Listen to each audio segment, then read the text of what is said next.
Nepal on Sunday adopted its new secular and democratic constitution, achieved after 7 years of painstaking deliberations. Nepal President Ram Baran Yadav unveiled the statute in parliament amid violent protests by minority Madhesi groups.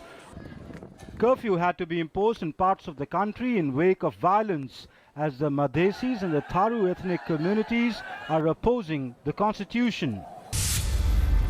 Madhesi and Tharu ethnic communities are opposed to the new constitution as they believe it has failed to address their concerns.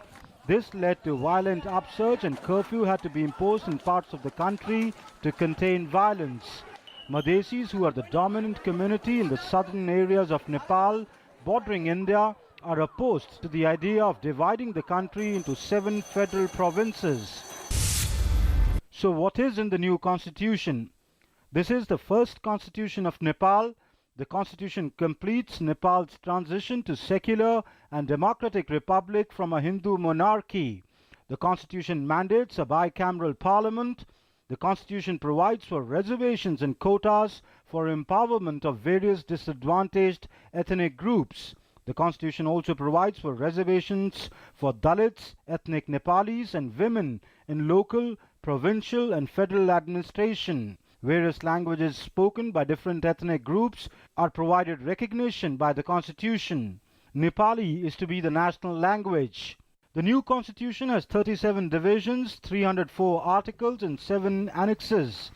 The 7 provinces will be finalized by a high-level commission within a year.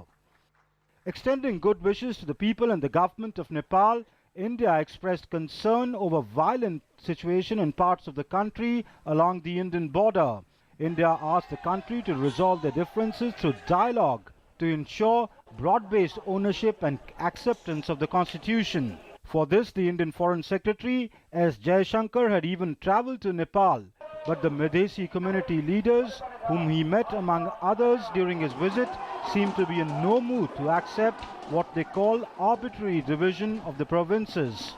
हम लोगों ने जो समझौता किया था नेपाल सरकार से, हम लोगों को लगा कि यही जो हम लोगों ने समझौता किया है वही संविधान में लागू होगा, लेकिन संविधान बनाने के समय इन लोगों ने हम लोगों के समझौता को लागू नहीं किया और बार बार ये लोग यही बात कर रहे हैं कि अब आइए और वार्ता कीजिए। वार्ता का तो औचित्य ही नहीं है ना। जल्दी से जल्दी हमारे नेपाल सरकार बैठे हुए मधेसी जो आंदोलन कर रहे हैं, जल्दी से बैठ के कुछ सॉल्यूशन निकालना चाहिए। The Madhesis, who are ethnically closer to the Indians, expect India to keep up the pressure on Nepal to ensure that their rights are not compromised. Newsnight Desk, DD News.